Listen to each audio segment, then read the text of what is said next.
gracia de Dios que en ti se oculta. Haz que tu palabra penetre nuestras almas, guíe cual luz nuestros pasos, ilumine nuestra senda, hasta que amanezca el día y se disipen las tinieblas. Tú que vives y reinas por los siglos de los siglos. Amén.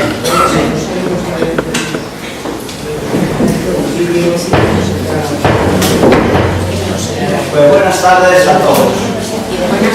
Vamos a comenzar explicando este cuadro que tenéis aquí. ¿Existe la predestinación?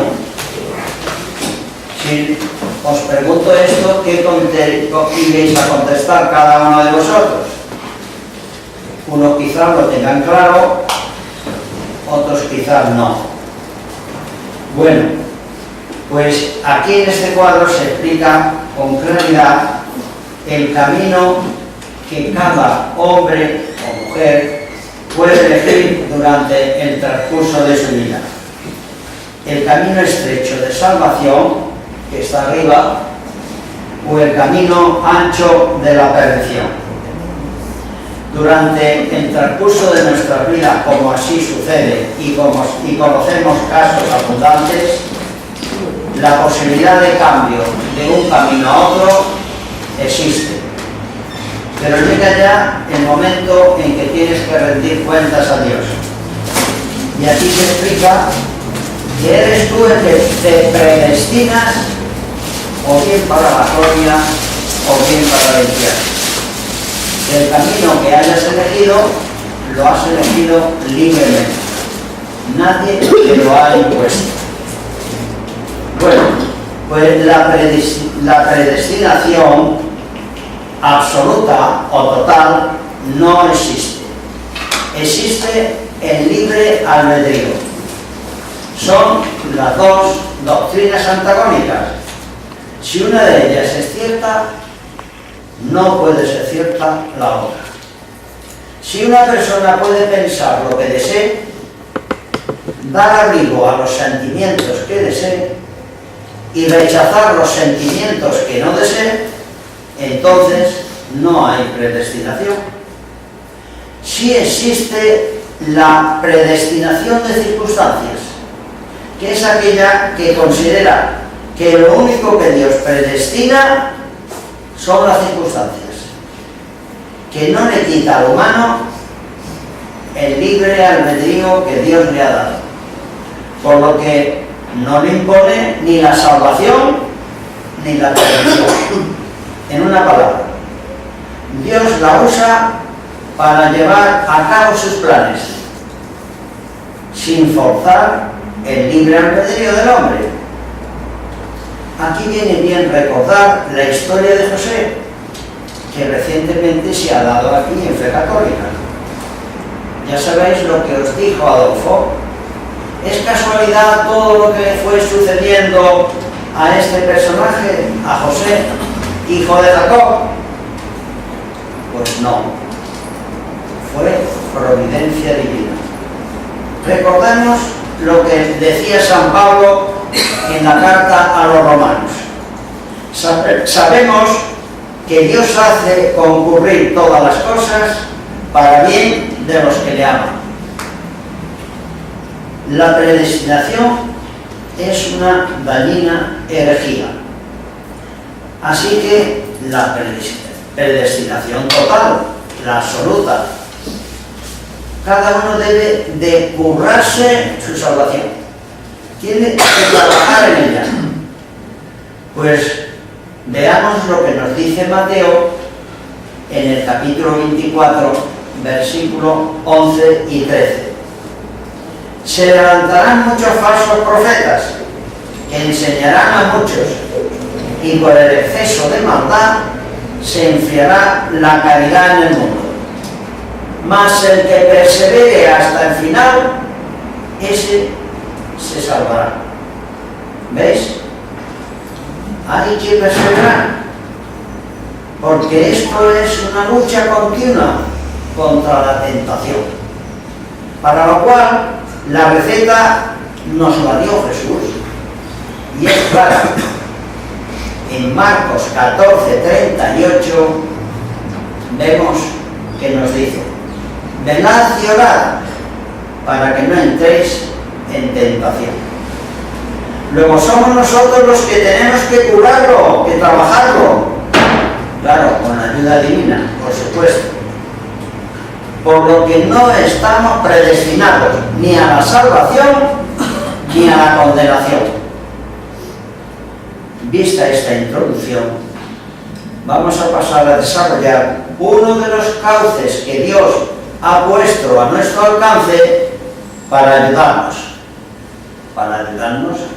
para la salvación, que es la Cuaresma. Antes de empezar con la Cuaresma, voy a hacer una meditación, porque sabemos de verdad lo que Jesucristo nos ha conseguido y nos ofrece gratuitamente por medio de su pasión, muerte y resurrección. Pues seguro que todos lo sabemos. Formar parte de la familia divina, casi nada. Pero vamos a ver algunas pistas de lo que esto significa. Lucas nos cuenta: yo os digo, Lucas en el capítulo 7, versículo 28, yo os digo, no hay entre los nacidos de mujer profeta más grande que Juan, pero el más pequeño en el reino de los cielos es mayor que él. Luego, conseguir el reino de los cielos es lo máximo a lo que podemos aspirar, aunque seamos los más pequeñitos. Y otra pista: cuando en Corinto no terminan de entender las enseñanzas de Pablo, y Pablo les explica una y otra vez en qué consisten, ya en el versículo 2 del capítulo 6, en la primera carta a los Corintios, les dice: ¿acaso no sabéis que los fieles han de juzgar al mundo? Y más adelante les sigue diciendo: ¿no sabéis que hemos de juzgar aún hasta a los ángeles? ¿Hemos escuchado bien? ¿Nos creemos esto de verdad? ¿Es palabra de Dios? ¿Merece o no merece la pena luchar para conseguirlo? Pues pasemos a hablar de la Cuaresma. ¿Qué nos dice el Papa para esta Cuaresma? Que todos los años ya sabéis que siempre dice algo. Pues empieza su carta, que la voy a resumir, hablando de las palabras de Santiago en el capítulo 5, versículo 8. Fortalecer sus corazones. Dice el Papa que Dios no nos pide nada que no nos haya dado antes. Y lo confirma después con la cita de San Juan, de la primera carta de San Juan, capítulo 4, versículo 19. Nosotros amemos a Dios porque Él nos amó primero. Su amor le impide ser indiferente a todo lo que nos suceda. Nos pide pues el Papa que no seamos indiferentes, que aprovechemos este tiempo de Cuaresma para vivir como un camino de formación del corazón y pedir a Cristo: haz nuestro corazón semejante al tuyo. De este modo tendremos un corazón fuerte y misericordioso, vigilante y generoso, que no se deje encerrar en sí mismo y no caiga en el vértigo de la globalización de la indiferencia. Esta Cuaresma nos podemos hacer estas preguntas: ¿qué significa la Cuaresma? ¿Para qué sirve? ¿Para qué la Iglesia marca un tiempo especial? ¿Qué puedo hacer dentro de mis posibilidades? Pues la Cuaresma, como he dicho al principio, y lo repite la Iglesia continuamente, es un tiempo fuerte de oración, de ayuno y de atender a los necesitados. Alguno puede decir, vaya hombre, otra vez la Iglesia me pide lo mismo, con lo bien que estoy yo ahora, si ya cumplo. Esto es comprometerme otra vez y más. Pues sí, escucha, en la Cuaresma recibimos gracias que Dios nos da, que Dios se vuelca con nosotros, que hace borrón y cuenta nueva. Según dice Miqueas, Dios tirará tus pecados en el fondo del mar, el mar de su misericordia. Pongamos un ejemplo, porque con los ejemplos parece que nos entran mejor las ideas. ¿Conocéis lo que es una hipoteca? ¿A que sí?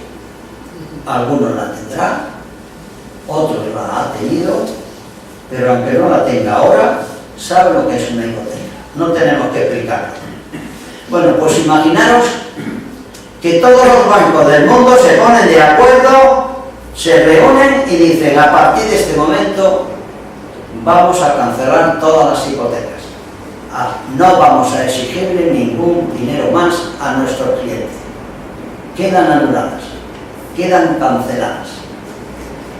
¿Os imagináis la alegría que podía presentarse en este hipotético caso en todo el mundo? Bueno, pues eso mismo, pero de una manera espiritual, para nuestra alma, es lo que hace Dios en estos tiempos fuertes. Borrón y cuenta nueva. ¿Lo comprendemos así un poco mejor? Vamos a empezar, porque como hemos dicho, que la Cuaresma es un tiempo fuerte de oración, de ayuno y de ayuda a los necesitados. Pues vamos a empezar con la oración. Ya sabéis, y las mujeres lo saben mejor que los hombres, que el perfume bueno se envasa en frascos pequeños y es caro. Bueno, pues San Juan en el Apocalipsis está viendo que le presentan en el trono de Dios copas de oro llenas, y él pregunta, ¿y esto qué es? Y le contesta, son los perfumes de las oraciones de los santos, de los fieles, de los que son fieles. ¿Qué importancia tiene para Dios las oraciones? Las oraciones bien hechas, las que salen del corazón. Imaginaros una iglesia un domingo, una iglesia llena de fieles, la misa de las 12 o de la 1 está repleta. Después de la consagración se reza el Padre Nuestro, un poco después, y todos los fieles de pie rezan el Padre Nuestro. Pues imaginaros que después de rezar el Padre Nuestro, Jesús, que está allí encima del altar, en el pan y en el vino, se hiciera visible y nos dijera, ¿quién me ha llamado? Podíamos pensar cada uno, todos, si hay aquí más de 1000 personas, todos te hemos llamado en el Padre Nuestro. No, ha habido uno que me ha llamado de verdad, con el corazón.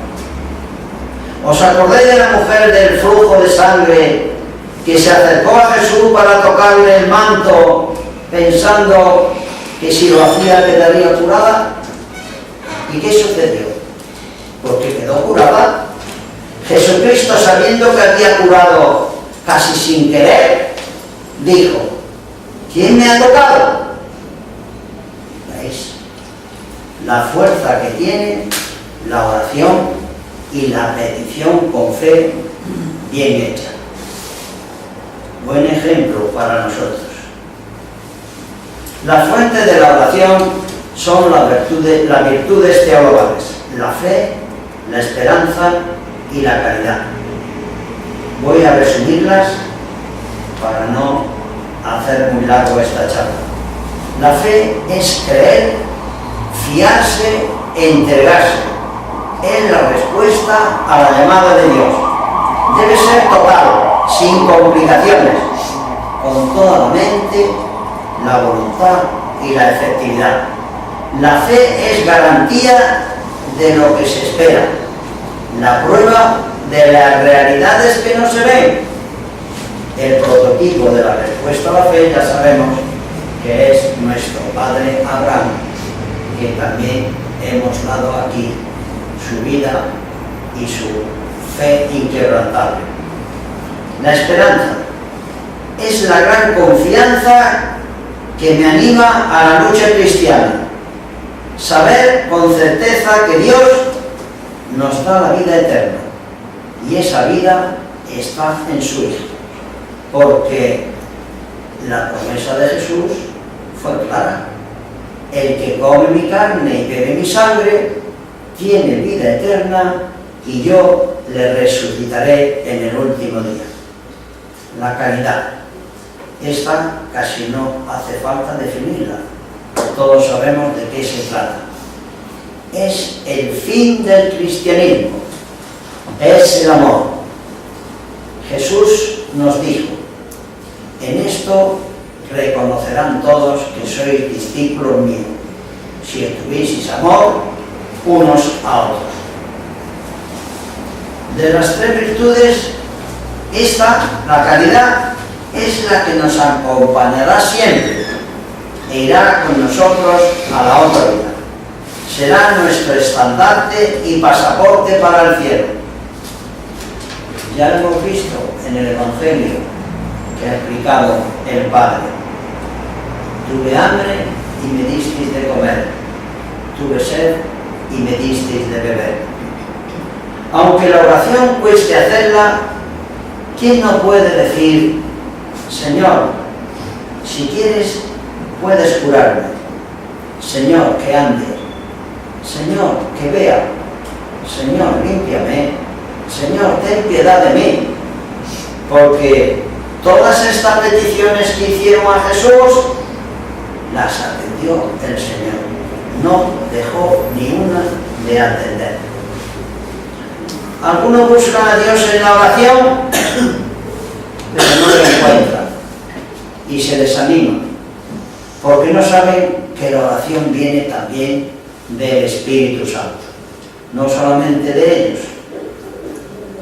Y no se olvide que hay que poner el corazón en la oración, que no sea mecánica, que no se muevan solo los labios, que algunas veces caemos en esa tentación de rutina y eso no nos vale casi de nada.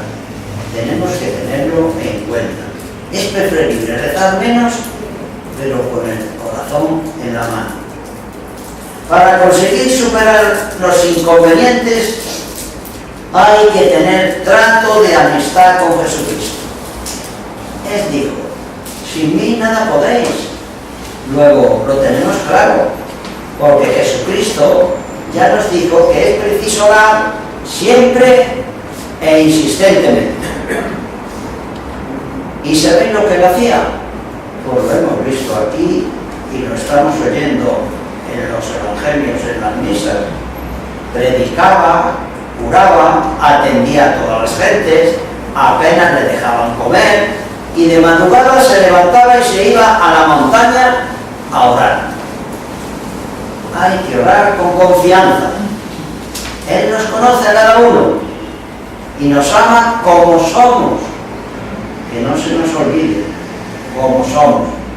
Y que se alegra, aunque solo sea contemplándole, sin decir nada, en silencio. Es un sacrificio, pero es un acto de fe. Y no de caer, aunque se vaya la imaginación, o no se tengan ganas, o parezca que Dios no escucha. Él siempre atiende. San Agustín decía: Dios siempre atiende. Si parece que no responde, es por una de estas dos razones: o no se pide como se debería, o lo que se pide no es lo que se debería. Y una observación.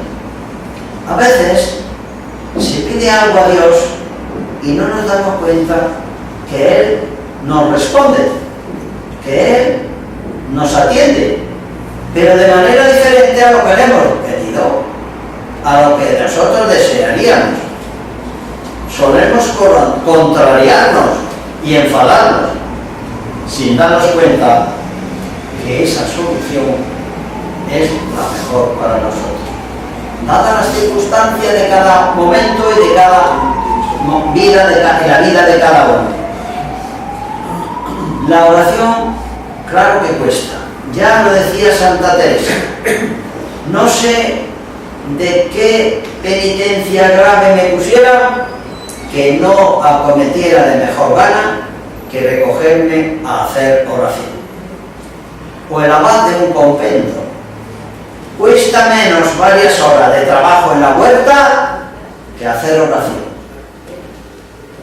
Y sobre todo en este tiempo cuaresmal hay que estar unidos a la Iglesia en todas las celebraciones y cánticos, que son preciosos y que en los actos, en los Vía Crucis, los cantan y se nos pone un poco el vello de punta, ¿no?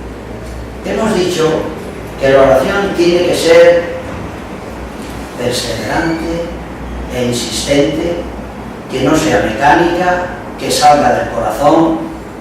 Hecha así, nos ayuda a vencer la tentación. No desanimarse ni decaer, que Jesús agradece el estar con Él, que la oración también viene del Espíritu Santo y que Dios siempre atiende. Pues teniendo en cuenta esto, podemos comprender un caso real que os voy a contar. Un amigo mío,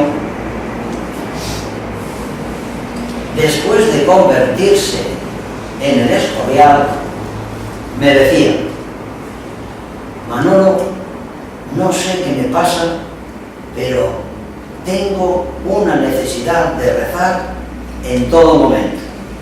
Lo hago continuamente e insistentemente. Siento una fuerza interior que me hace rezar en cualquier lugar y situación. Llevaba mucho tiempo lejos de Dios.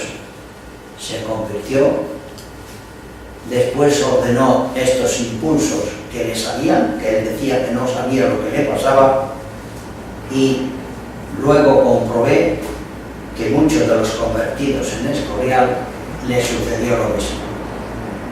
Hablemos del ayuno. Algunos de los que estamos aquí ya no estamos obligados a ayunar, a guardar el ayuno. La Iglesia solo ha dejado 2 días al año para ayunar: el miércoles de ceniza y el viernes santo, aunque muchos ayunan todos los viernes de Cuaresma. Estos ayunos, si no van acompañados de buenos propósitos, no nos sirven casi de nada, nos sirven de muy poco. Hay que acordarse de los fariseos, que ayunaban por inercia, no ponían la dedicación y la oración de vida para agradar a Dios.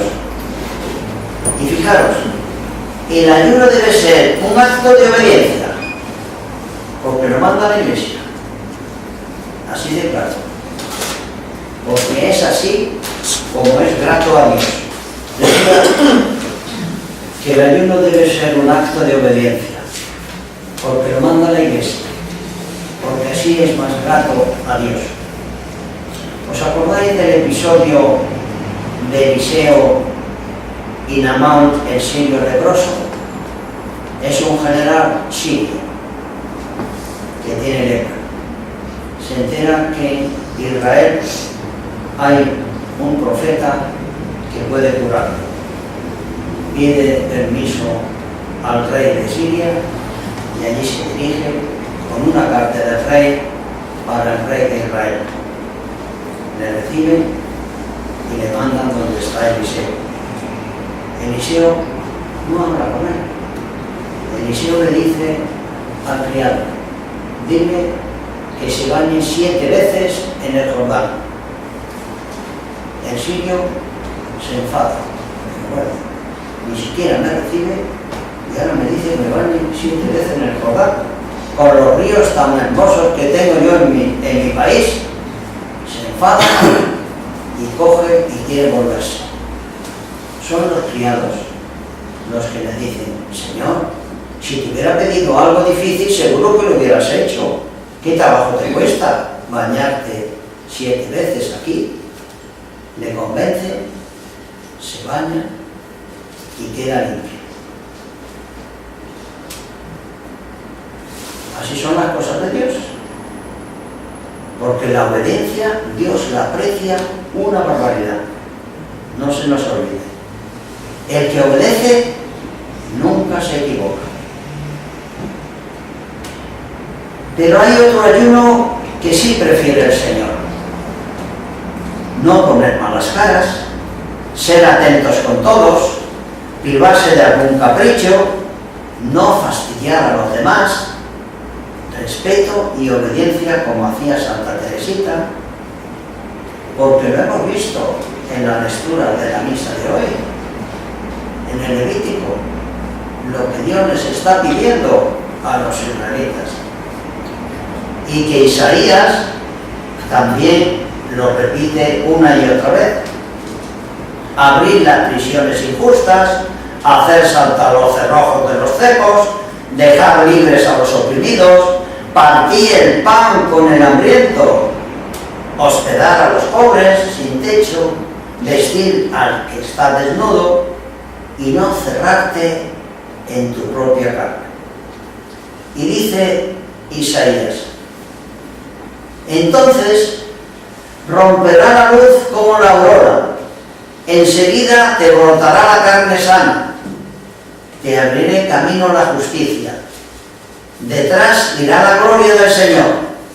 Entonces clamarás al Señor y te responderá, gritarás y te dirá, aquí estoy.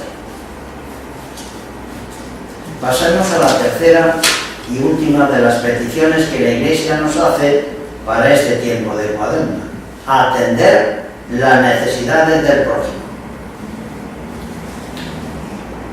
Si usamos la palabra trato en todo momento de nuestra vida y la tenemos siempre en cuenta, nos irá muy bien.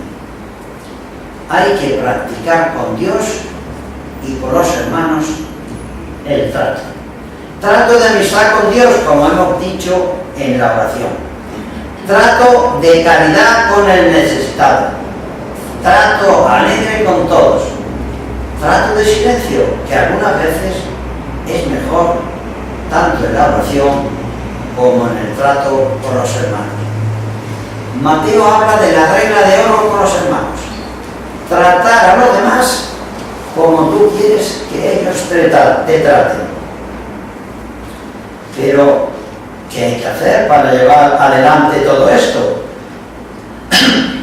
Grandes sacrificios, grandes penitencias, no es necesario. Eso queda para los santos, para los grandes santos.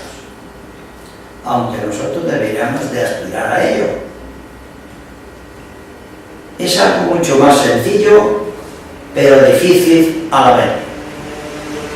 Llevar con resignación la cruz de cada día. Porque al levantarnos empiezan las cruces de los malos entendidos, de las injusticias, de soportar con caridad las fraquezas de los demás, de las dolencias que tenemos, personales y familiares, como hacía Santa Teresita.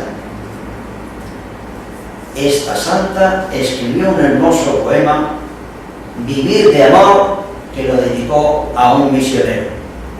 Voy a leer solamente unas líneas de este poema.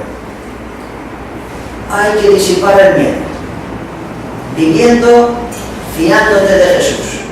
Si te fías de Jesús, se acaban los miedos. Porque en nuestra debilidad tenemos un tesoro, que es Jesús. La confianza en Jesús nos lleva al amor. Hay que imitar a la Magdalena, que derramó el perfume sobre Jesús, derramando nosotros el perfume de nuestras buenas obras, sabiendo que tenemos que amar a fondo perdido. ¿Sabéis cuál es el denominador común de toda la Biblia? Desde el primer libro al último, la misericordia de Dios. Y podemos recordar algunas manifestaciones de esta misericordia. Isaías nos pinta un pueblo infiel, hipócrita, con manos manchadas de sangre. Dios se rebaja y mendiga y les llama: venid, entendámonos, aunque vuestros pecados sean como la grana, quedarán blancos como la nieve. Isaías, a la vista de las quejas del pueblo, de que el Señor se había olvidado de ellos, Yahvé les dice: ¿puede una madre olvidarse de su hijo de pecho? Pues aunque una madre se olvidara, yo no te olvidaré. Oseas, otro profeta, dice que el pueblo está enfermo por su infidelidad. Y Dios, como si se le partiera el corazón, dice: no ejecutaré el ardor de mi cólera.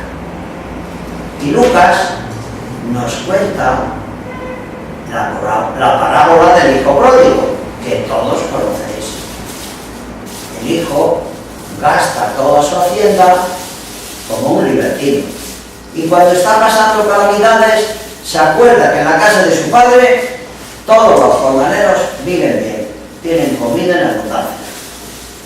Vuelve, y cuando el padre lo ve desde lejos, se conmueve, corrió y se echó a su cuello.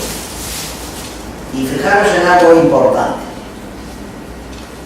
si se alegra el padre cuando vuelve el hijo, nos puede extrañar que también se entristeció y sufrió cuando se marchó,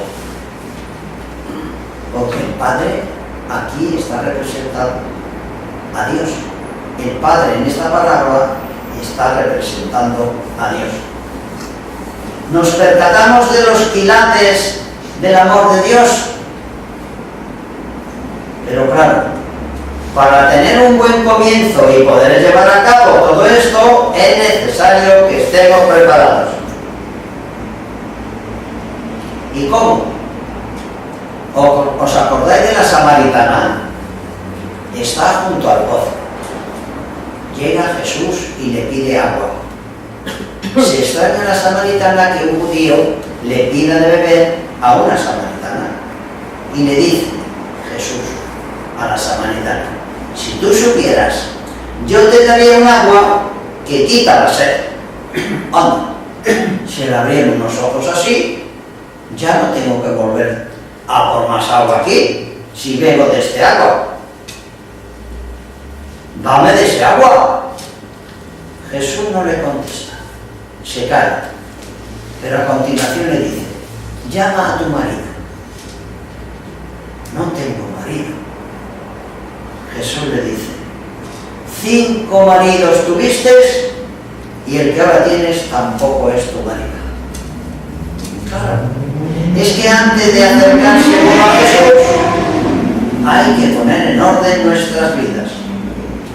Jesús no puede darle agua porque la samaritana llevaba un cántaro agujereado por los pecados, se le escaparía. Antes hay que limpiar el alma de egoísmos, de malos tratos, de ofensas a Dios y al prójimo. Pero la misericordia de Dios actúa donde hay miseria. De lo contrario no puede haber misericordia. Luego hay que pedirla. hay que desearla, no hay que rechazarla. Lo malo es que para algunos que no se sienten miserables, ¿cómo la van a pedir? Si no nos consideramos pecadores ni infieles, y nos consideramos buenos, y nos tenemos por buenos, pues claro, ¿cómo la vamos a pedir? ¿Os acordáis de la parábola del fariseo y del publicano? El fariseo no se consideraba ni rapaz, ni injusto, ni adúltero, y ayunaba, un primor de hombre. ¿Para qué iba a pedir la misericordia? Y sin embargo el publicano, se consideraba miserable. Y pedía misericordia. Y vaya sí que la tuvo. Dijo Jesucristo, el segundo salió justificado, el primero no. Pues lo mismo que la samaritana que le pidió a Jesús poner en orden su vida, debemos nosotros intentar por lo menos conocer nuestra miseria. ¿Cómo puedo entonces concretar mi deseo de conversión? Pues a mí se me ocurren dos maneras. Acudir al sacramento de la reconciliación y una vivencia de caridad buena, practicando las obras de misericordia. Anda, las obras de misericordia. Pero eso todavía existe, ¿eh? Pues están en vigor. Las obras de misericordia espirituales son enseñar al que no sabe, dar buen consejo a quien lo necesita, corregir al que yerra, perdonar las injurias, consolar al triste, sufrir con paciencia las adversidades y flaquezas del prójimo, y rogar a Dios por los vivos y los muertos. Y las obras de misericordia corporales son visitar al enfermo, dar de comer al hambriento, dar de beber al sediento, socorrer al cautivo, vestir al desnudo, dar posada al peregrino, enterrar a los muertos. Anda, me suena esto de cuando yo era pequeño y lo aprendía en el catecismo. Pues siguen en vigor. Todos estos son medios para cumplir con la cuaresma. Pero ¿cuál es el fin? Estar atentos para que, con el alma en orden, prepararte para recibir el gozo de la Pascua. No solo efectivo, sino afectivo. Dios valora más el empeño que el haberlo conseguido. Y como Jesucristo dijo, sin mí nada podéis, pues hay que recurrir a Él y pedirle ayuda. Hay que vivir intensamente la noche santa, porque es el triunfo de Jesucristo. Y ahora, para terminar, un cuentecillo. Cuando eran más frecuentes las flagelaciones, llega a un convento en Cuaresma un novicio. El superior le habla de que es costumbre la flagelación, pero le dice que él decida, porque eso es voluntario. Le lleva al sótano y le enseña los látigos que hay preparados. Le dice que por la noche, cuando bajan todos, apagan la luz y que cada uno aplique la flagelación como le parezca. Pasa la noche y al día siguiente el superior ve al novicio y le pregunta: ¿qué tal? ¿Cómo te ha ido? Y dice el novicio con toda claridad: a mí nadie me ha dado un latigazo, pero yo me he hinchado a dar.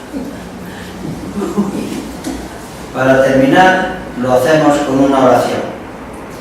Palabra de Cristo amada, enséñame generosidad, a dar sin pensar que me cuesta, a luchar sin mirar mis heridas, a entregarme todo a ti, sin otra ambición que servirte. Amén. Si respondemos, habrá nacido el amor verdadero a Dios y al prójimo que es lo que está pidiendo la Iglesia y el Papa en particular. Que así sea. Así sea. Rezamos a la Virgen.